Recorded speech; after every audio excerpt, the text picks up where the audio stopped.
bondad y por tu misericordia, Señor. Gracias, Padre, porque en medio de la zozobra, de la incertidumbre, del caos, de la angustia, del ajetreo, del cansancio, Señor, tu gracia y tu mano nos sostiene. Por eso podemos venir a tu casa, Señor, buscando tu rostro una vez más, para adorarte, Señor, junto al resto de nuestros hermanos en la fe, Señor, de la iglesia que hoy día se reúne. Señor, que hoy podamos ser ministrados por tu palabra, podamos ser edificados por tu palabra, Señor. Y que de esta forma seamos uno, Señor, un solo bloque unido que defiende la verdad, que proclama la verdad, pero que sobre todo que vive la verdad, Señor, que hemos recibido por fe, Señor. Una fe que también hemos recibido a través de tu Espíritu Santo, Señor. Gracias, Jesús. La semana pasada comenzamos con la fe reformada. Aprendimos qué es lo que significa una fe reformada y basamos esto en la vida de Esdras, uno de esos personajes que están en la Biblia, que curiosamente un libro lleva su nombre, pero es uno de esos personajes, como no son tan populares, no son tan fantásticos, porque no abrió el mar en dos, porque no hizo descender fuego del cielo, porque no mató a un gigante, o sea, no hizo acciones valerosas o heroicas, no son tan populares dentro de la cristiandad. Pero no, el hecho de que no haya hecho cosas fabulosas, grandiosas, como las que acabo de mencionar, de la vida de Moisés, de Elías o de David, no quiere decir que no nos deje algo que sea relevante. Y definitivamente que este personaje tiene mucho que enseñarle a la iglesia. Ya lo vimos la semana pasada, como tan solo en un solo versículo que hemos desmenuzado, hemos aprendido qué es lo que Dios quiere con nosotros cuando nos habla de una fe reformada. Pero ahora vamos a ver cómo se desarrolla esa clase de fe. La semana vimos qué significa y ahora vamos a ver cómo se desarrolla. Las dos preguntas son importantes, porque tú no puedes desarrollar algo que tú no conoces, que tú no entiendes, y eso es fundamental. Vamos a Esdras 8. Y aquí vamos a ver que Esdras responde. En Esdras se responde esta pregunta no con una fórmula mágica instantánea, sino con un proceso, y todo proceso tiene un comienzo. Esdras 8, versículo 21. Allí junto al canal de Ahava dio órdenes de que todos ayunáramos y nos humilláramos ante nuestro Dios. En oración le pedimos a Dios que nos diera un buen viaje y nos protegiera en el camino, tanto a nosotros como a nuestros hijos y a nuestros bienes. La principal razón está en el versículo siguiente, porque dice que le dio vergüenza pedirle al rey protección, jinetes y soldados, porque él confiaba pues que si Dios ponía su mano sobre ti era suficiente, porque así como el favor beneficia, dice que el enojo trae cosas negativas. Y el versículo 23 refuerza la idea del versículo 21 diciendo: así que ayunamos y oramos, ahora que aparece, intensamente, para que nuestro Dios nos cuidara, y Él oyó nuestra oración. La Reina Valera dice: proclamé ayuno allí, versículo 21, para afligirnos delante de nuestro Dios. La palabra hebrea que se traduce aquí como afligir, significa humillarse, someterse, reconocer dependencia y renunciar al orgullo. Es decir, cuando tú te afliges, cuando la iglesia se aflige, cuando la iglesia recibe el llamado de parte del Espíritu Santo: iglesia, humíllate ante mí, aflígete.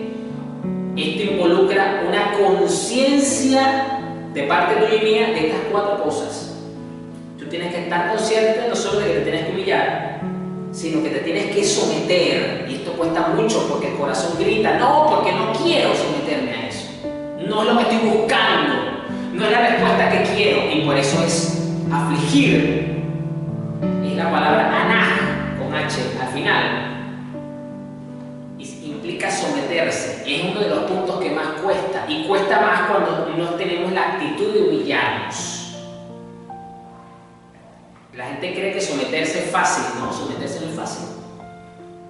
Someterse no es fácil, porque involucra precisamente poner todos los deseos, los objetivos, las intenciones de nuestro corazón a los pies de la cruz.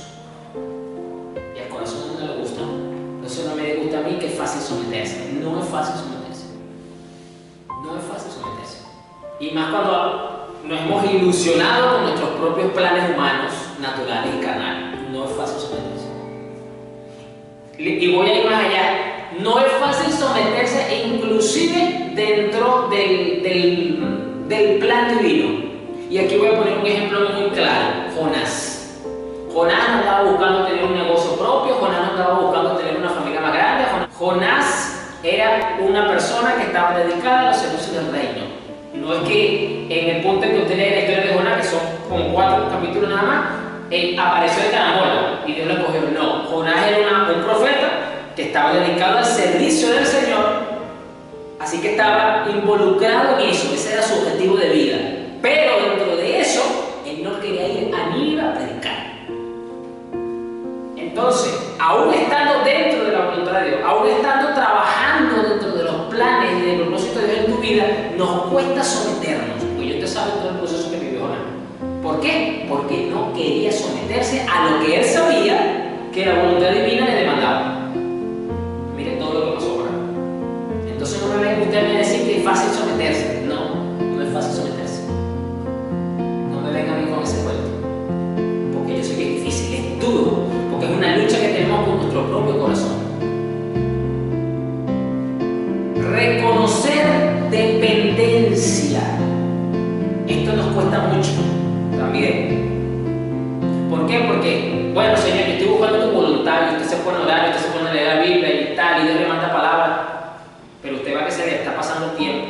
El corazón ya le tiene la plan B, plan C y plan D. ¿Cómo usted sabe que usted es una persona dependiente? Porque usted precisamente dejó a un lado o destruyó los planes de su corazón. No, el plan B, el plan C y el plan D los borró, los existió, los destruyó. Y usted decidió con toda la fuerza de su ser confiar en el plan A, que es la voluntad, los tiempos y la forma de Dios. Eso también es una lucha para nuestro corazón. Y no me venga usted a mí a decir que no. Sí, Señor, yo confío en ti, pero por si a la mosca yo tengo esta contingencia. Así está el corazón del cristiano también, porque es un corazón humano. Nosotros no somos superiores al resto de la humanidad. La única diferencia es que nosotros estamos redimidos, somos hijos de Dios y estamos en un proceso de santificación, algo que el resto de la humanidad todavía no. Eso es todo, nosotros tenemos que luchar también. Es una condición natural, ojo, de nuestro corazón. La planificación es algo natural. Algunos son más planificados que otros, algunos son más detallistas que otros, algunos son más lentos a la hora de ejecutar los planes, lo que usted quiera, pero todos planifican, todo el mundo lo hace. Y eso que inconscientemente nos lleva a confiar, a depositar algún porcentaje de confianza en nuestro propio plan. No me diga que no. Reconocer dependencia. Yo pregunto, aquí dice, en el versículo 22, me dio vergüenza pedirle al rey soldados y jinetes que nos acompañaran y nos protegieran de los enemigos durante el viaje. Esa fue la motivación de Esdras para ayunar, para humillarse. Yo pregunto, ¿usted cree que no era más fácil pedir la protección del rey cuando ya el rey te estaba aprobando el viaje? ¿Usted cree que el rey le iba a negar eso? Cuando el mismo rey es el que le autorizó todo esto, cuando el mismo rey es el que hasta le dio la orden para que le dieran lo que necesitara para la reconstrucción.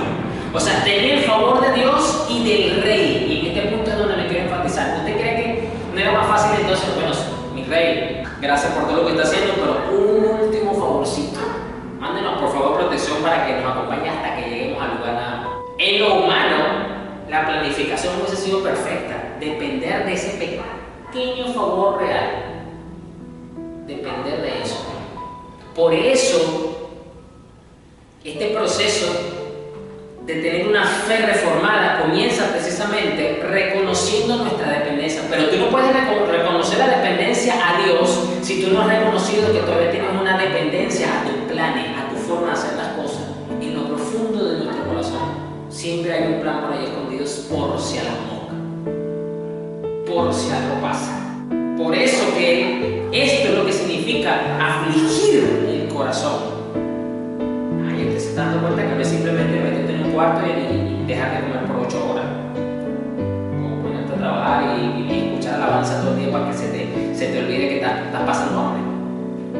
Esto sí es ayunar, porque esto es afligir el corazón. Es reconocer dependencia. Y el último punto, que no deja de ser menos importante que los otros tres, que es como quien dice el amarre de los otros tres de manera perfecta, renunciar al orgullo. Estos 4 puntos es lo que involucra la palabra aná, que significa afligirnos delante de nuestro Dios. Afligirnos delante de nuestro Dios. Esto sí es ayunar. Si usted no había entendido todavía lo que implica ayunar, aquí se lo estoy enseñando. Y esto fue lo que hizo Esdras. Y quiero resaltar la parte del versículo 23 porque le agrega ese extra que no deja de ser poca cosa. Así que ayunamos y oramos intensamente. O sea, no solamente se afligieron, sino que clamaron profundamente. Agréguele eso, ese extra. No simplemente hicieron oraciones superficiales. No. Para calmar la conciencia. Ahora yo puedo ver, y ahora usted puede ver por qué Dios, porque lo dice aquí, y Él oyó nuestra oración. Por supuesto que oyó la oración. Por supuesto que oyó la oración, porque la oración venía envuelta sobre una aflicción verdadera, sobre una aflicción propia, sobre el afligirnos. Entonces, hay que dejar claro acá, el ayuno nunca fue un método para obligar a Dios a actuar. No podemos doblar el brazo a Dios con el ayuno. Usted se está dando cuenta que el ayuno fue la puerta para lograr el afligirse de esta forma. Esto fue realmente una confesión pública, porque recuerden que esto lo hizo él, no en su cuarto metido esto lo hizo con todas las personas que viajaron con él. O sea, no fue él solo que lo hizo. Esto fue una confesión pública, por lo tanto una actividad pública de no podemos hacerlo sin ti. Esto que yo acabo de describir y de explicarle, resumen esta frase: realmente no podemos hacer esto sin ti. Eso sí es de verdad confiar en el Señor. Entonces, la fe comienza donde termina, en pocas palabras, la autosuficiencia. Y esto es paradójico, porque en la medida que tú creces en el Evangelio, en la medida que tú avanzas en tu comunión con Dios, tú maduras espiritualmente. Y cuando tú maduras espiritualmente, tú eres consciente de tus dones, de tus virtudes, de tus habilidades, pero también de tus imperfecciones, de tus pecados y de tus luchas. Y paradójicamente, mientras más consciente tú eres de las cosas positivas, más dependiente de Dios tienes que ser y menos de esas facultades que Dios te otorga. Eso es lo paradójico. O sea, mientras más reconoces lo que Dios está haciendo en ti, más tienes que ser dependiente de Él, no de tus habilidades, no de tus virtudes, que no son tuyas a fin de cuentas, porque es Cristo a través de ti. Si alguien ve algo bueno en ti y lo reconoce, dale la gloria a Dios, porque no eres tú, es la imagen de Cristo a través de ti. Y si alguien reconoce algo malo o negativo de ti, ahí siéntete avergonzado, porque ese es ese no es Cristo, ese eres tú. Eso es lo que todavía te falta allí en esa parte, que Cristo se vea. Ahí sí siéntete avergonzado. Entonces, una fe reformada aprende a depender de Dios. Ya lo vimos en el versículo 22. Tuve vergüenza de pedir al rey soldado. ¿Por qué? Porque ya lo había declarado: la mano de nuestro Dios está para bien sobre todos los que le buscan. Entonces, ¿qué pasaba con esa frase? Que no era un simple cliché evangélico, no era un simple eslogan ministerial. Tenía que haber algo muy importante y que muchas veces nos cuesta a nosotros los cristianos mantener, que se llama coherencia. Tenía que haber coherencia en nuestra vida. Él no rechazó la ayuda del rey por orgullo. Le acabo de decir, ya tenía el favor del rey, que le costaba pedirle ese otro pequeñito detalle, no le costaba nada. Sino porque confió en Dios y esa era la dirección específica para esa dirección. Por lo tanto, él tenía que ser coherente. Yo no puedo declarar que la mano de nuestro Dios está para bien sobre todo lo que lo busca, y lo primero que salgo es corriendo a buscar ayuda del rey para que me proteja. Ese es el mensaje de Esdras. Por eso decía, es que yo no puedo pedirle ayuda a Esdras, porque porque si yo estoy declarando que la mano de Dios está sobre lo que le busca y les causa bien, ¿cómo yo voy a salir corriendo inmediatamente buscando reales? Ayúdame, auxilio, porque el camino es peligroso. Es incoherente, esto es algo que nos pasa a todos, iglesia. Eso le pasa a los cristianos, eso le pasa a los líderes, eso le pasa a los pastores, eso le pasa a una congregación completa, eso le pasa a la cristiandad mucho hoy día.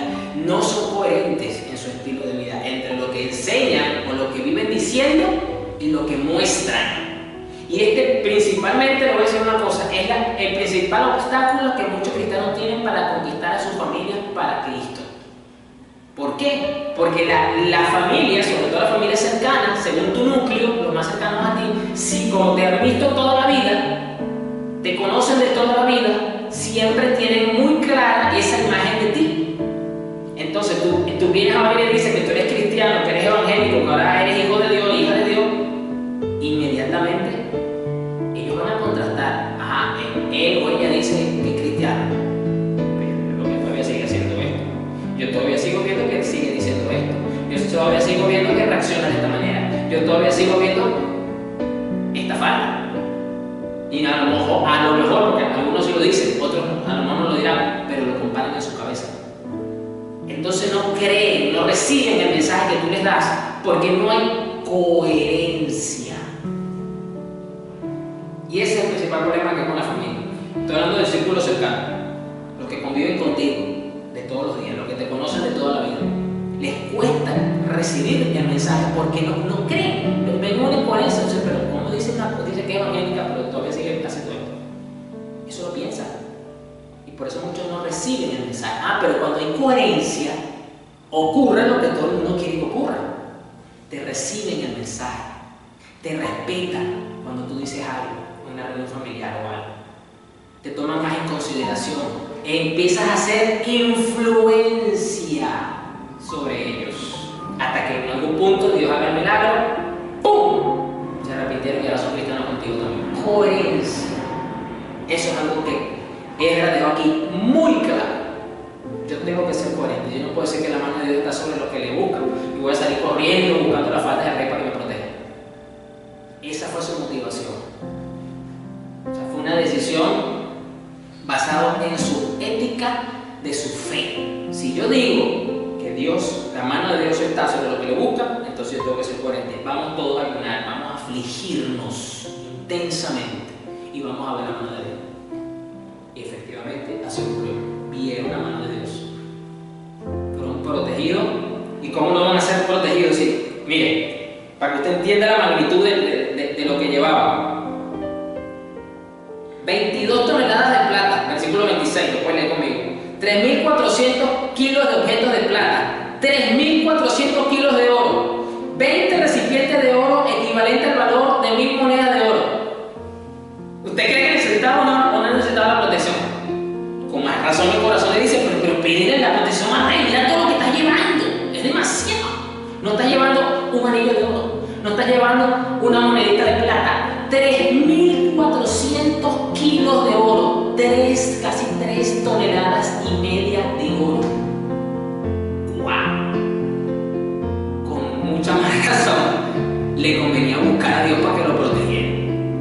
Porque eso es una caravana grande, sí, y con un valor bastante grande para la época y para hoy día, porque el oro es algo que nunca se desprecia el valor. O sea, si a usted le parece que ahorita el oro vale mucho, para esa época también valía mucho. Era muchísimo el valor que tenía en el siglo. Con mucha más razón dice que se afligieron intensamente. Gracias a Dios. Dice aquí que Dios escuchó su oración, es decir, fueron protegidos, no sufrieron ningún tipo de percance en el camino, inclusive hasta cuando llegaron. Pero no es para menos. Y con mucha más razón, el corazón te entiende y te dice, pide al rey el apoyo, que te lo va a dar, porque él sabe que estás llevando 3.500 kilos de oro. No se va a negar a dártelo. Obviamente el corazón tenía un argumento válido, ojo con eso. Tu corazón te va a dar argumentos válidos. Te lo va a dar, porque aquí tenía un argumento muy bueno. Rey, llevo 3.400 kilos de oro. Yo necesito, por favor, de verdad, su majestad, que me brinde protección. No lo hizo. Se mantuvo coherente con su fe. Entonces, punto número 1, ¿cómo lograr una fe reformada? Usted y se ha simplificado tanto que como que ha perdido su concepto real. Voy a usar ese término que acabamos de aprender. Usted y yo nos tenemos que afligir delante de Dios. Punto número 1. Punto número 2. Tenemos que ser coherentes. Tenemos que ser coherentes entre lo que decimos y lo que hacemos. Eso es lo que yo estoy viendo acá. Y le voy a decir una cosa. Ya nada más con esos 2 puntos tenemos mucho trabajo que hacer. Porque somos muy superficiales cuando nos humillamos. Nos tenemos que afligir. Y punto número 2. Somos a veces muy tibios con la coherencia en nuestra vida.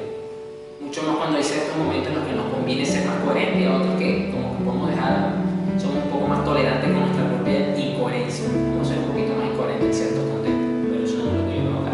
Tiene que haber una coherencia total en todo momento y en todo lugar, a pesar de que quizás esa coherencia nos haga sufrir ciertas cosas adversas. Ojito con eso también.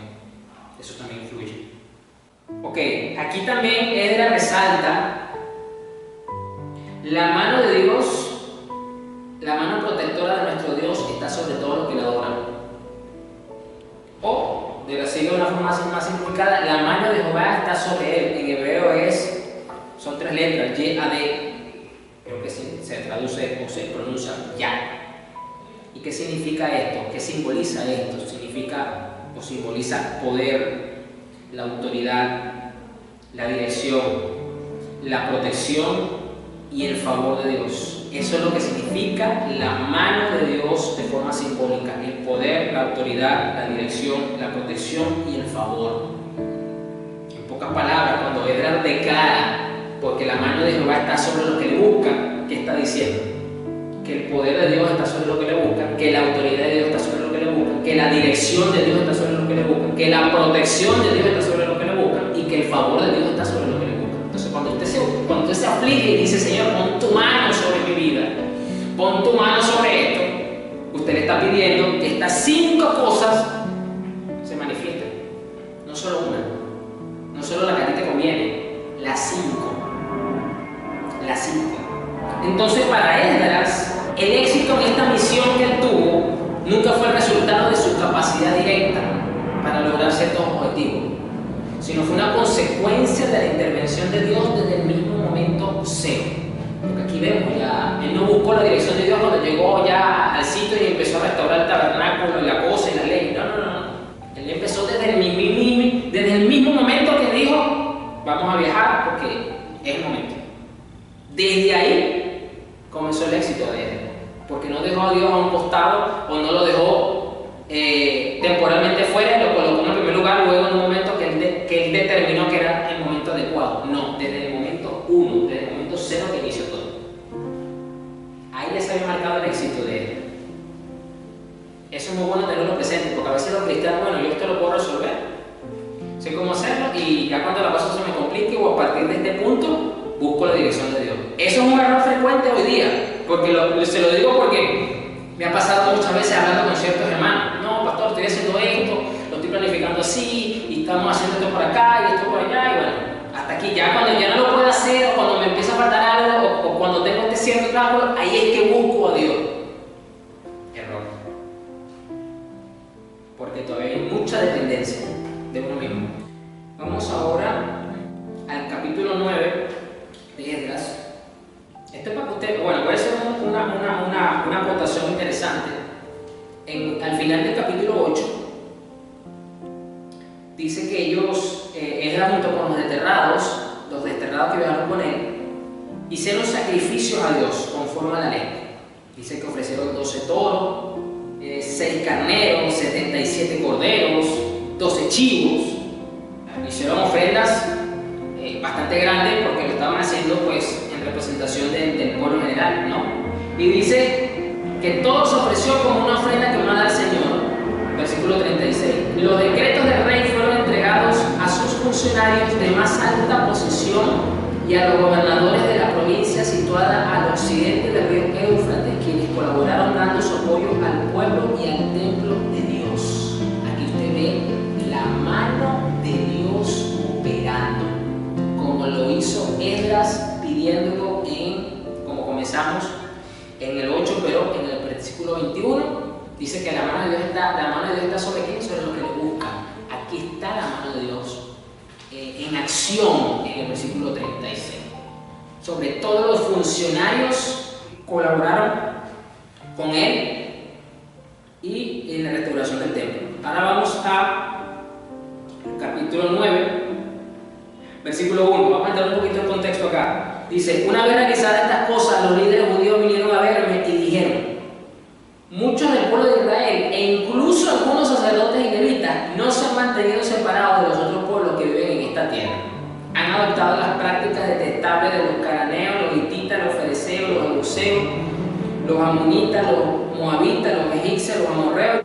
Pues los hombres de Israel se han casado con mujeres de esos pueblos y también las han tomado como esposas para sus hijos, de manera que la raza santa se ha corrompido a causa de esos matrimonios mixtos. Peor aún, los primeros en cometer este ultraje han sido los líderes y los funcionarios. Los que tenés que darle ejemplo fueron los primeros. Aquí lo dice muy claramente. ¿Qué pasa? Que en el contexto judaico hebreo del momento, la fe no era simplemente algo individual, sino una expresión familiar y de convivencia social dentro de la cultura nacional.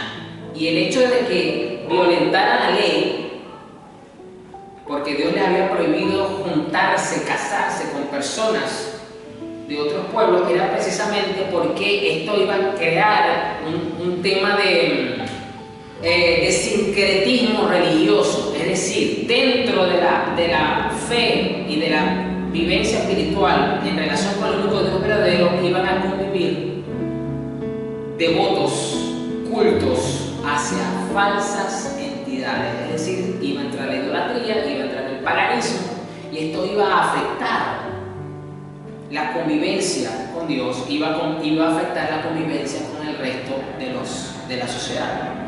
Este es el problema central que aquí está radicando, y es por eso que se habla de esta forma, de esta manera.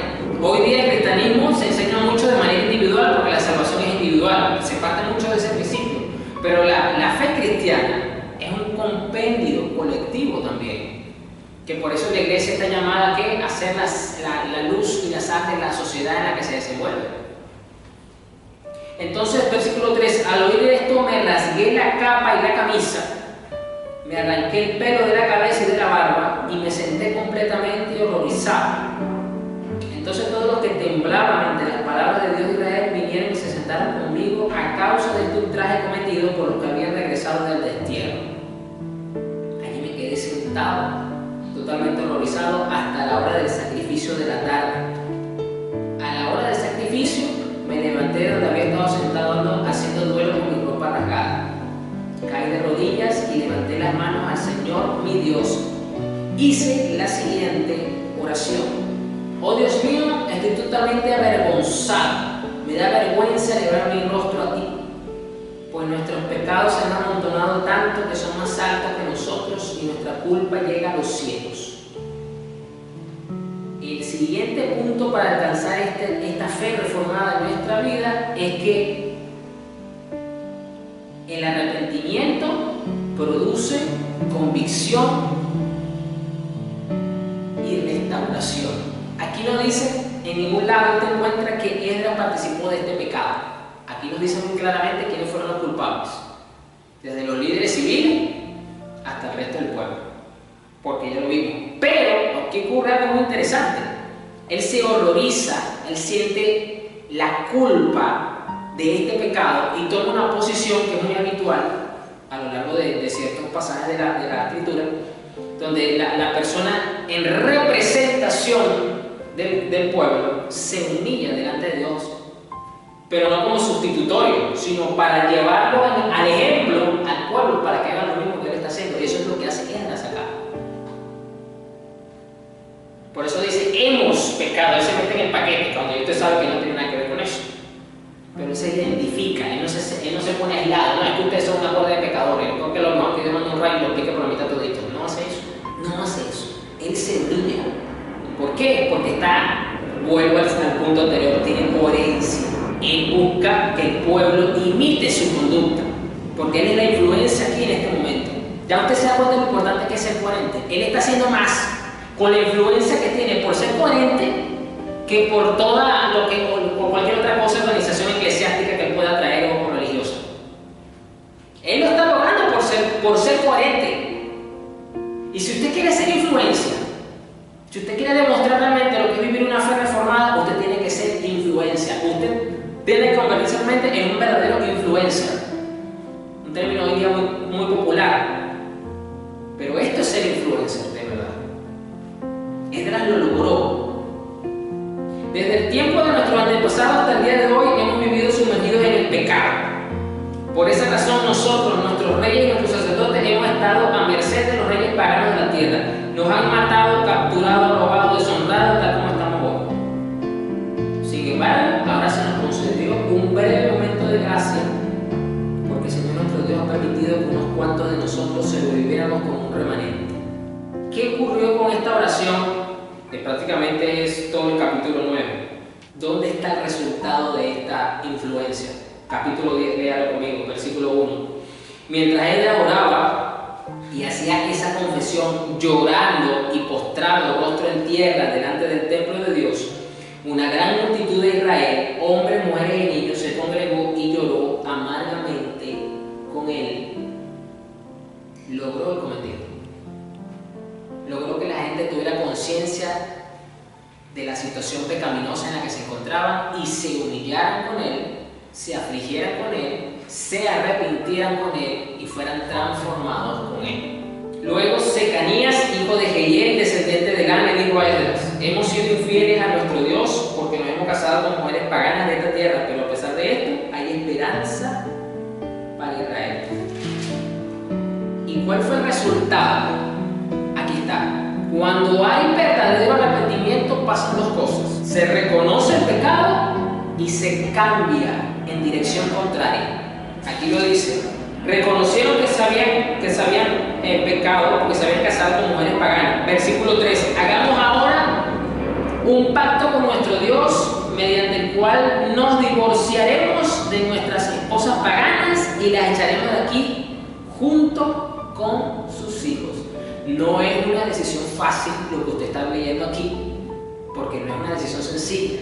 La separación familiar, tomando en cuenta el contexto occidental en que vivimos ahorita, vamos a tomarlo desde ese punto de vista, que un hombre tome una determinación de este nivel es porque hay verdadera convicción de pecado, hay un arrepentimiento genuino y eso trae como consecuencia una transformación. Usted no puede decir: mi Señor, yo me arrepiento, y a los 2 días vuelve otra vez y hace lo que ya sabía que no debías hacer, o hasta lo hace hasta peor. Eso no es verdadero arrepentimiento. Esto es un verdadero arrepentimiento. En hebreo, la palabra arrepentimiento es shuv, S-H-V, y significa volver, regresar, dar media vuelta. Sí, dentro del ideal, dentro del concepto judío hebreo, arrepentimiento es: voy a hacer esta dirección, ahora voy a hacer. Cambio de dirección. Eso es lo que Dios busca, cambio de dirección. No es simplemente sentir culpa o remordimiento, eso no es suficiente. Eso puede ser una pequeña señal.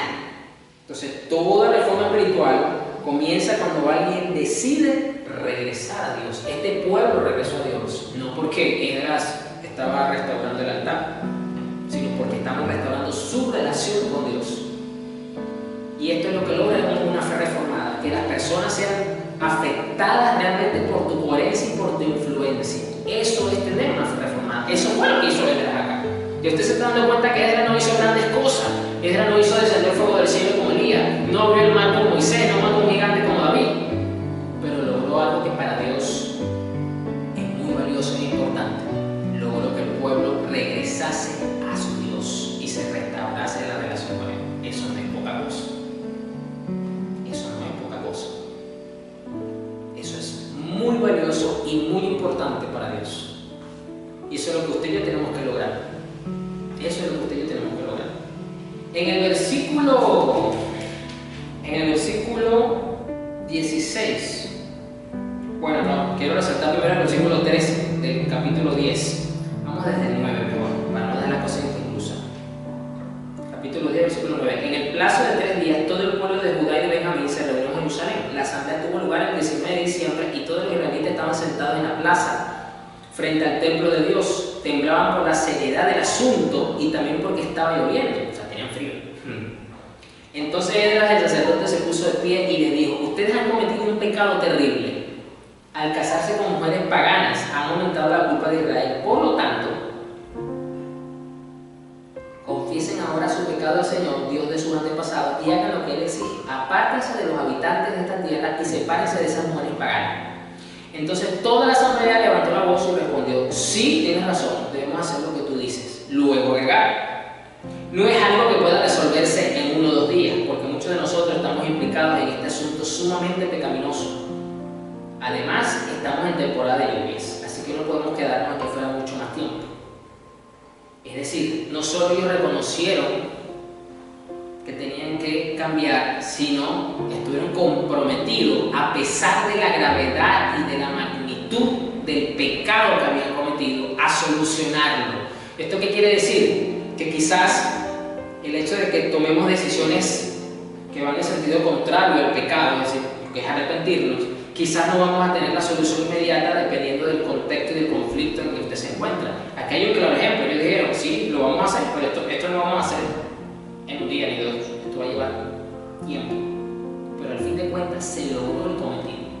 Pero desde el mismo momento que ya la intención de nuestro corazón está volcada al arrepentimiento y a la determinación de luchar con eso, ya tú cuentas con el favor de Dios para lograr la victoria en esa área. Porque a muchos cristianos realmente les cuesta luchar contra debilidades, porque les cuesta tanto luchar con ciertos pecados en su vida, aunque ya los reconocen, aunque ya saben que tienen ese problema en su vida espiritual, porque realmente no hay un arrepentimiento profundo para solucionar ese problema. Esa es la verdad. Porque yo me encuentro en toda la Biblia, como nuestro marco de referencial doctrinal de enseñanza, de dogma, como usted lo quiera ver, a nadie que haya luchado con un pecado y que no haya obtenido una victoria contundente sobre esa situación. No lo veo. No puedo decir: no, es que fulano murió en este pecado, porque no. Todo aquel que realmente se arrepintió tuvo lo necesario para luchar y para prevalecer sobre esa situación. Aquí vemos un claro ejemplo. A lo mejor lo vas a lograr en un día, no en 2 días, pero de que lo vas a lograr, lo vas a lograr. Eso es lo que logra la fe reformada. Primero te cambia a ti, te transforma a ti, te da estabilidad espiritual para que tú luego puedas ir a influenciar a otro, ayudar a otro. Y esto es muy importante porque precisamente por eso muchos cristianos viven frustrados con su vida espiritual. Se la pasan más en el piso que restaurado. Esto es fundamental aquí. Entonces, aquí vemos muy interesante que esto viene siendo un espejo o una sombra de Cristo. Esto encuentra su plenitud en Cristo, porque Esdras llamó al pueblo ¿qué? A volver a la ley, y Jesús llamó al pueblo ¿qué? A volver al Padre.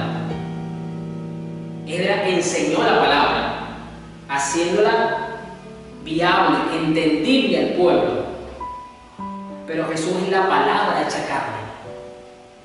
Vea el paralelo, vea hacia dónde apuntaba realmente Esdras. Esdras intercedió por una nación que era culpable, ya lo acabamos de leer.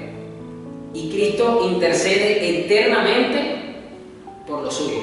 Es nuestro máximo, nuestro sumo sacerdote, nuestro intercesor perfecto.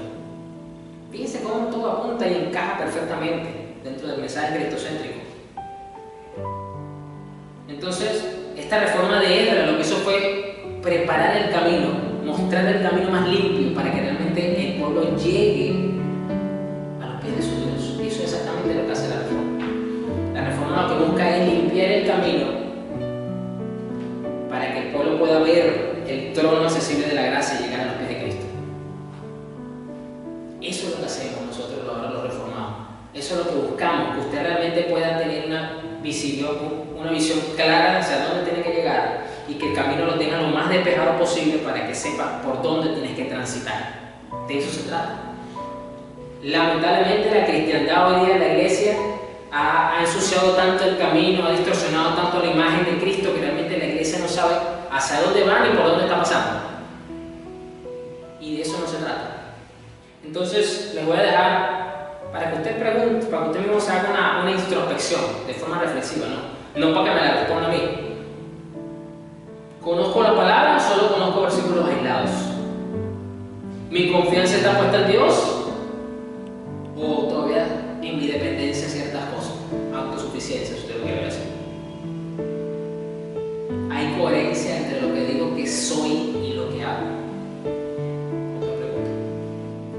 dispuesto a regresar al Señor en un área donde necesita ser reformado.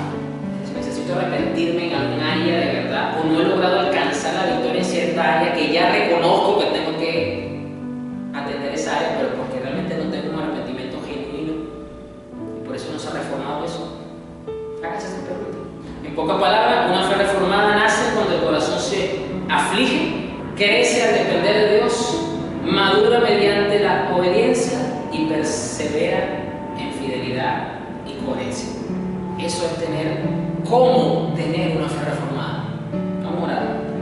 Señor, gracias por tu bondad, gracias por tu misericordia, gracias una vez más porque tú nos estás enseñando a cómo tener una fe que reforma principalmente nuestra vida, que transforma nuestra vida, que nos hace vivir en una fe coherente entre lo que decimos que somos y lo que hacemos todos los días, Señor, para que así realmente seamos una influencia sobre nuestros círculos, sobre aquellos lugares donde tú nos permites estar, Señor, para que aquellos también vuelvan a ti, para que aquellos puedan ver el camino despejado, Señor, y puedan verte a ti sentado en el trono esperándonos, Señor. Padre, ayuda a tu iglesia una vez más, ayuda a tu pueblo, Señor, y que podamos seguir creciendo, Señor, en una reforma constante. Bendice, sí, a tu pueblo, Señor, en el nombre de Jesús. Amén.